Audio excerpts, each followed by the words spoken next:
Was thinking about writing a description verse, but decided not to because what the fuck is the porn? No one's gonna watch this anyways. But there is the viewer that will soon surely leave in no time. Don't really know what to make out about. But let me ask you something before you decide my video is a steaming pile of shit. Have you ever kind of woke up in the middle of the night and your arm won't really move for you, and you're using all of your brain power to try to just get your muscle in your arm to move, or your leg, or some part of your body, and you're kind of afraid and you're not really there, and then you have to work hard, and then when you finally get up, you're kind of like you start to get more energy and it starts to come back to you, so you're just walking around the house panically, you want to pass out because you're tired. Well, you're afraid if you do, your body might stop working on you. Yeah. Until you have done that, don't fucking tell me about my fucking videos, what quality they have, because I'm sorry if you expect some fucking kind of Karl Marx quality of masterpiece instead of this shit that I've just shit out of my fucking asshole. But I'm doing the best I can. Thank you, Mr. Communist. I try. Anyways, moving on. Fucking drink. Fuck you all.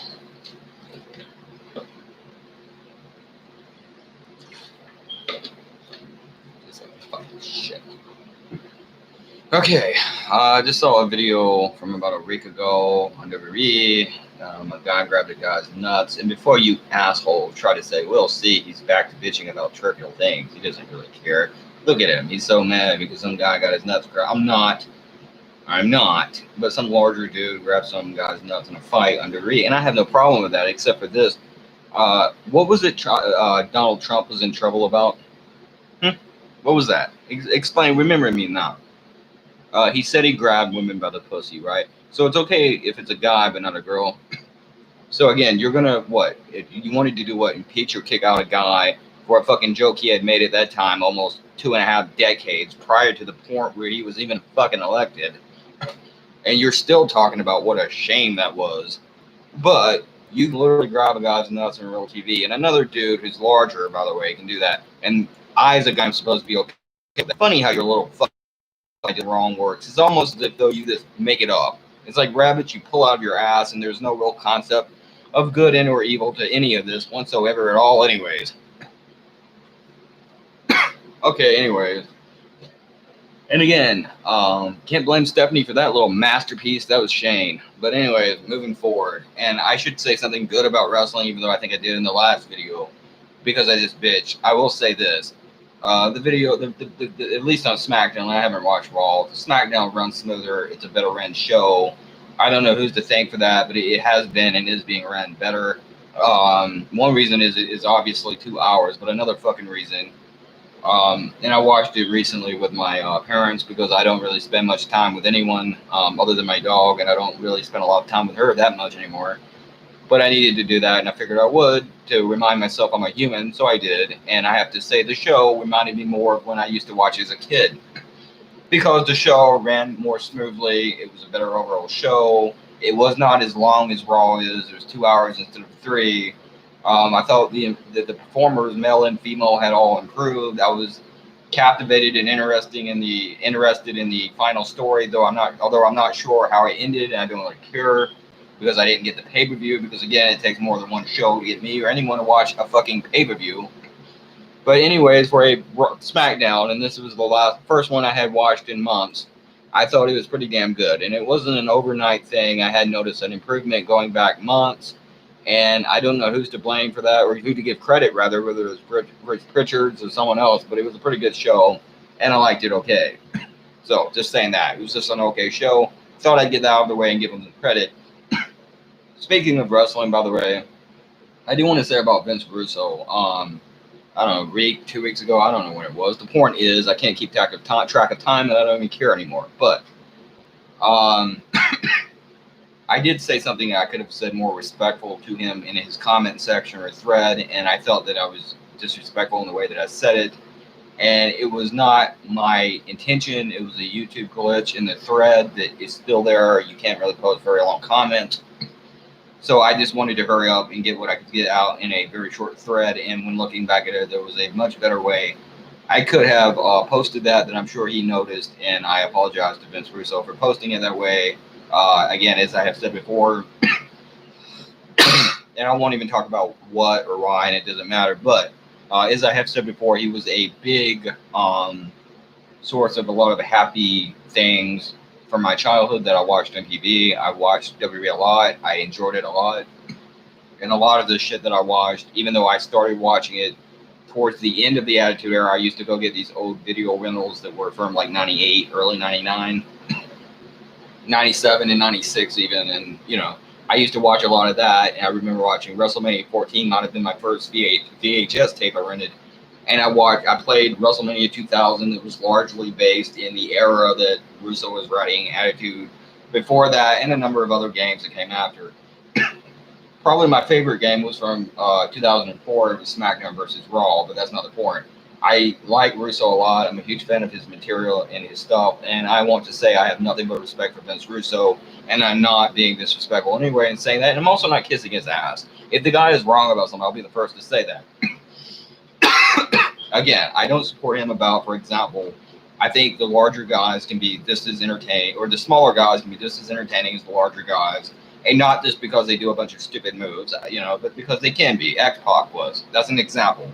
On another note, I don't agree. I actually agree with the Marks a little bit. Although I also agree with Russo at the time. What the hell other choice did you have? Just throw something up against a wall and see if it fit, you know. But I was not a huge fan of putting the title on that actor. What's that actor's name? David Arquette. I wasn't a huge fan of it, but it worked and it got them to mention in USA Today, so it worked. But I wasn't a huge fan of it. I wouldn't have done that for personal reasons. My viewing of the storyline, at least, I didn't think it made sense. But when the guy is right, and he usually is, and he's a very good writer about TV shows and booker, and I respect the man, I will say that too. So I want to get that out of the way because I'm an asshole, and I just felt like I was really driving the asshole radar or whatever. What's that thing in your car when it goes too high? Anyways. I was driving the asshole thermometer or whatever. I was driving it up the fucking wall with that post, and I just thought I could have been more respectful about the way I posted that. So I wanted to apologize to him, not because of anything personal, not because of not because I thought I was wrong in what I said, except for it came across in the shittiest of ways, and I should have said it better. So that's got nothing to do with wrestling. That's my response to him that I have defended and given credit to for years, as you all know. So, with that out of the way, what else should I talk about? What goes on your fucking news and mass media and other horseshit events? I'll tell you one thing, something Tom Metzger, who, by the way, and I don't think this is what I'm getting, I'm just an idiot, and I'm just have issues with my brain functioning sometimes. Like, I've done all kinds of things on the internet where I'm just, I don't know. It's hard to explain. But he actually is getting, Tom Metzger actually is getting Parkinson's disease, by the way, I believe, because he said so. He was in the early stages of it. And I looked up the symptoms, and I don't think that's what I have, but I sometimes will do things that seem like what he described. But he talks about losing certain skills, and he's not as good of a speaker as he was. And you can tell he's kind of like Larry Flynt, because Larry Flynt, who, while he was shot in the back, and of course Metzger wasn't, he was someone that got older. As he got older, he could talk less and less. And that's one of the reasons why I decided to kind of come out of the closet and say, you know, fuck it, I like this guy. Not because of some of his bad ideals, but because of his good ideals. Not because of the worst of humanity and the worst of a person, but because of the best of humanity and the best of this man. Because if you listen to him on class and economics and the environment and foreign policy and foreign issues, and even in some cases on domestic issues, he makes a fuck of a lot more sense than some of these Democrats. You will get more truth out of Tom Metzger than you would out of a fucking Kamala Harris. I promise you that. And because you do. Now, on the other hand, when he's talking about race, I think he's absolutely full of shit and crazy, but he's also old, so you can't blame him, you know. But I like the guy, and I respect him, and that's my personal choice to do so, and I think people should respect my choice to do that, because that doesn't make me like him. And on another note, and a more interesting note that I am having trouble figuring out what the fuck he was talking about, and it came out of totally left field, is he said before the left ringers say he's a Nazi, the right ringers say he is a Marxist. He has now claimed to, from my understanding of his reading, and I think I misunderstood it, but he said something to the effect of he's a Marxist. Oh, or if you have Gab, go and read Gab. I found this interesting. But again, the Fred fucks of my existence. It's like, this could be so good, but you just ruin it. But anyways, he has now come out to be a Stalinist. Now, I don't think that's what he meant. I think what he meant was because when the right ringers say he's a Marxist, it means you're a right ringer. And when a right ring, you're far right. And when the Nazis come out and say that you're, or when the communists now come out and say that you're a Nazi, you're usually somewhere on the left. It's myself. I'm actually far left, but nevertheless, the point is, usually whatever they say you are is the opposite. So he's come out now of the closet to say that, well, if they say I'm a Marxist, the right ring does, and the left ring says I'm a Nazi, then I'm a Stalinist. Now, I think he's making a joke there. It's a dark joke. He's also old and crazy. I don't think he said it right, but like I said, I think he's getting Parkinson's. So that can make sense. But the point is, and what the point that I was making is, and whatever, is that he is saying that he's the opposite of what you say he is. So I don't think he's saying he's a Stalinist. And at least I've listened to it. I have listened to it before. And I would find it very, very hard to believe that he's any kind of fucking Stalinist. That's crazy. So that's crazy, fucking crazy talk from an obviously increasingly crazy man who I also enjoy the fuck out of. And I would recommend anyone to go and listen to his shit because he's very entertaining. And he's an old guy and he can tell you some entertaining shit about the old days, if nothing else. And anyways, the point is, he's not a fucking Nazi and he's not a communist, and neither am I. And I'm far left of Tom Metzger, by the way. I'm left of him, so you know he's not. But if you would just, settle your shit and pull your head off your ass and listen to the man and listen to him talk about economic and class issues and poor fucking people, shit that resonates with any poor person, you'll hear a lot of sense. You just have to get through the crazy racist shit that he always says that he's wrong about, or the Klan shit that he still talks about, But he makes sense. He's not like David Duke either. David Duke always gets on there with some dumb shit about Jews or something. No, I mean, he doesn't talk, like, he actually talks about real shit, real people issues, real issues. And that brings me back to Trump, or brings me to Trump, actually, who I want to talk about. He said recently that he didn't do the thing in Jerusalem where he pulled Jerusalem into the capital. Now the capital of Israel is all fucked up. So it's Jerusalem, not Tel Aviv, where it was for decades.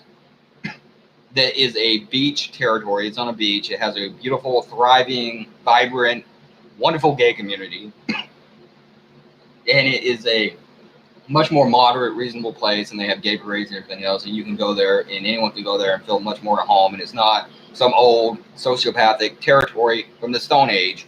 No, this is actually a real fucking progressive part of the world that reminds you of San Francisco or a lot of places now. No, we're going to take that and change it back to Jerusalem. And he admits he did not do that. He didn't do that for the Jews. Had nothing to do with the Jews. This is Metzger's, not Metzger, I meant Trump. Trump's fucking own words. Trump's words here now, man. He says he did that for the evangelicals. Evangelical, far right, mostly white American Christians who vote Republican. And he did that to appeal to them. He did that to pander to them. So what more does that leave to tell you? Okay, knock that down. That little group, notch it down a racket. Put an X by that name. Knock it down a notch. It's not about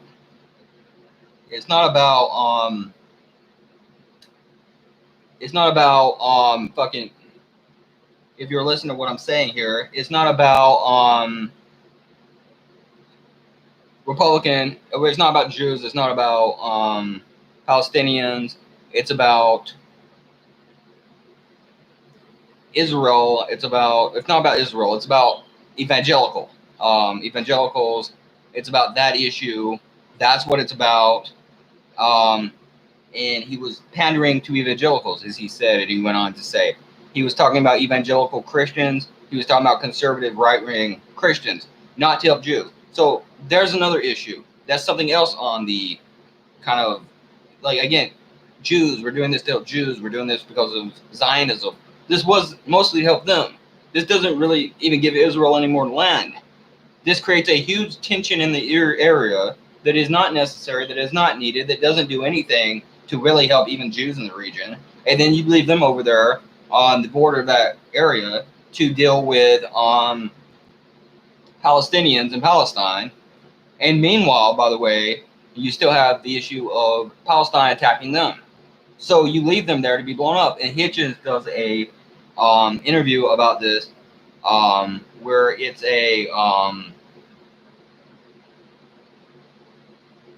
Fox News or CNN piece where he talks about this, and then he does one with the Fox News, Sean Hannity. He probably doesn't have an original ideal, and some other dude, I think it was I don't know if it's Farrell's child or who he was, and then Columns, I guess a lot of Democrats don't like for some reason, and I'm not sure why, but the point is, the point is, it was with them, and he basically says, he comes back to America, he clinches his fucking pennies, and he leaves the Jews in that area to be at war with the Palestinians, and he steals Palestinian land because he hates the Palestinians, and then he comes here and talks shit about the Jews to the evangelical right-wing Christians, who he is also, to some extent, even them he's playing, because he's making money off them too, and he's clutching his grubby little fat fingers, while other people in that region are, of course, left in war and chaos.